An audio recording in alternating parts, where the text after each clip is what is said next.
दोस्तों, पिछले भाग में हमने ये देखा था कि लाडो चिड़िया चील के इलाके से गुजर रही थी। तभी उसको चील आवाज़ लगाता है। अब आगे देखते हैं। चिड़िया, अब कौन से घर पे जाओगी? अब तू घर जाने की वजह सीधा अब हमारे पेट में जाने वाली है। लाडो चिड़िया तो डर जाती है। तभी उसके दिमाग में एक सोच विचार आ जाता है। लाडो, तुझे कैसे न कैसे करके इस चील से छुटकारा पाना होगा। अरे भाई, आप मुझे कैसे खा सकते हो? क्योंकि मुझे पहले ही किसी ने रिजर्वेशन करके रखा है। ये क्या बोल रही हो? हमारे होते हुए तुम्हें किसने रिजर्वेशन करके रखा? किसकी हिम्मत हुई इस जंगल में?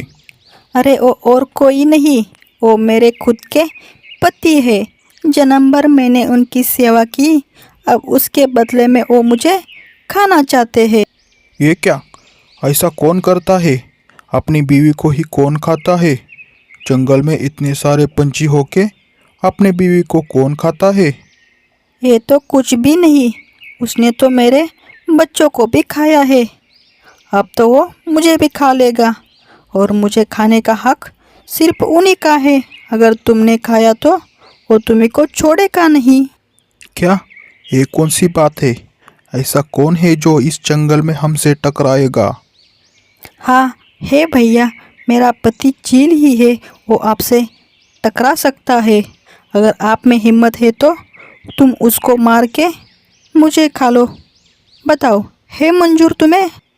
हाँ, हमें मंजूर है। हम उसको छोड़ेंगे नहीं।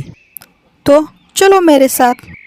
लाडो चिड़िया तो वहाँ से चील को लेकर निकल गई, उस चील की तलाश में जिसने टूनी के बच्चों को खाया था। आखिर उसको उस चील के इलाके का पता चल ही गया। अरे वाह, ये चिड़िया तो मेरी तरफ ही आ रही है। वैसे भी मुझे आज बहुत भूख लगी है।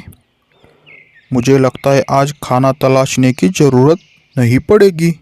आज तो इस चिड़िया को मैं छोड़ूंगा नहीं। कल तो इस चिड़िया को मैंने छोड़ दिया था क्योंकि मेरा पेट भर गया था।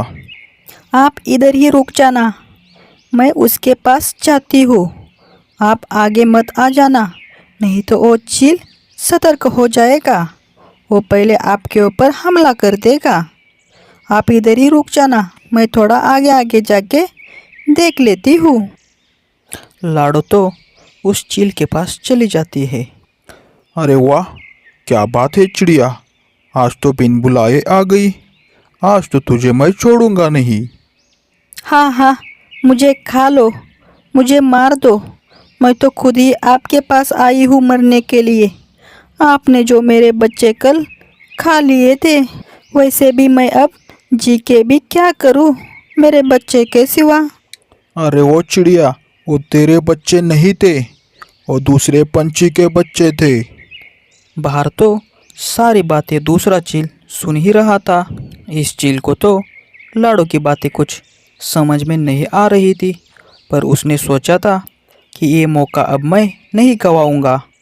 हाँ चिड़िया, जैसे मैंने कल तेरे बच्चे खा लिए, आज वैसे ही तुझे खा लूँगा। मैंने तुझे बोला भी था, अगली बार तू मुझे मिलेगी तो मैं तुझे कच्चा निगल दूंगा और टकार भी नहीं दूंगा। ऐसा बोलकर वो चील लाडो के ऊपर झपट मारने ही वाला था।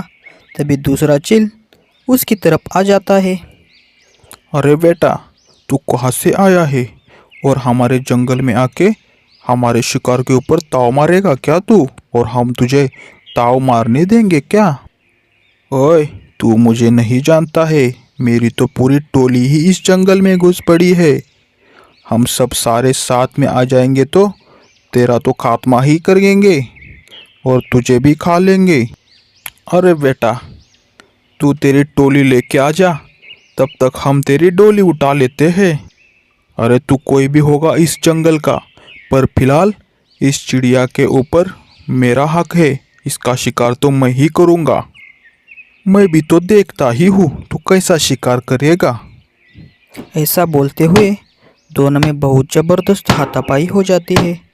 इतनी ज़बरदस्त हाथापाई होती है कि दोनों नीचे गिर जाते हैं और वो घायल हो जाते हैं।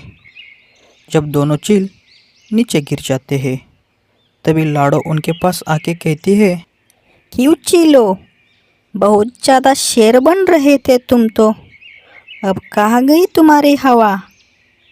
मैं तो तुम दोनों को भी फंसाया है, और ना तो ये मेरा पति है और ना तो इसने मेरे बच्चे खाए हैं। मुझे तुम दोनों में झगड़े करवाने थे। अब क्या होगा, अब तो तुम बचोगे भी नहीं। मैंने तो अच्छा ही किया, अब तुम दोनों मर ही जाओगे। अब जंगल के सारे पंछी सुख समाधान से रहेंगे। अरे चिड़िया, तुमने सही नहीं किया हम दोनों के बीच झगड़ा करवा के। अगर मैं बच जाऊंगा तो चिड़िया, मैं तेरा पूरा परिवार को खा लूंगा। पर उस चील का तो नसीब ही खराब था। वो दोनों में इतनी हाथापाई हुई थी कि कुछ ही समय में दोनों की जान चली जाती है। कैसा लगा मेरा आइडिया? आखिर शक्ति से बड़ी तो युक्ति ही होती है।